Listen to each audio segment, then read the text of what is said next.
снимка. Вилин Михайлов с човек от ГЕРБ.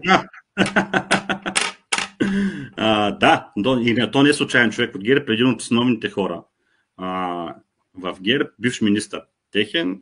Кой е този? Аз не го виждам добре, извинявам се. Мисля, че Нанков, депутата им от Ловеч, Нанков, доколкото мога да видя на снимката. Сега това, доколкото виждам, се случва в коридорите, където се провеждат парламентарните комисии и някъде там трябва да са и стаите на партия Величие. Сега, интересното е, че отново след изключително много големи сълзливи съобщения как ГЕРБ намачка и така нататък, смачкват бизнеса, унищожават исторически парк, унищожават Ивелин и така нататък.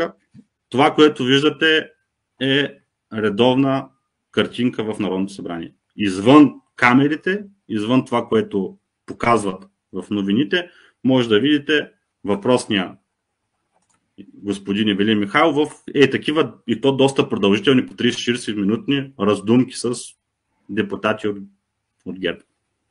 Да. Сега. И това, което обясняваме, дали явно се вижда на снимката. Сега аз няма да кажа нещо, което няма как да докажа. Някой да им каже, ти си измисляш. Аз си измислям, но то се вижда. И това може да го потвърдят ужасно много хора. И то като цяло това е тъжното, защото аз съм сигурен, че извън твърдото ядро около инвеститори и хора, които по някакъв начин се опитват да събират пари покрай неговия проект, има изключително много честни хора, които се заблудиха много покрай... и подведени хора, които в момента са много разочаровани, наистина. Точно така, които се подведаха покрай тази маргинална, защото така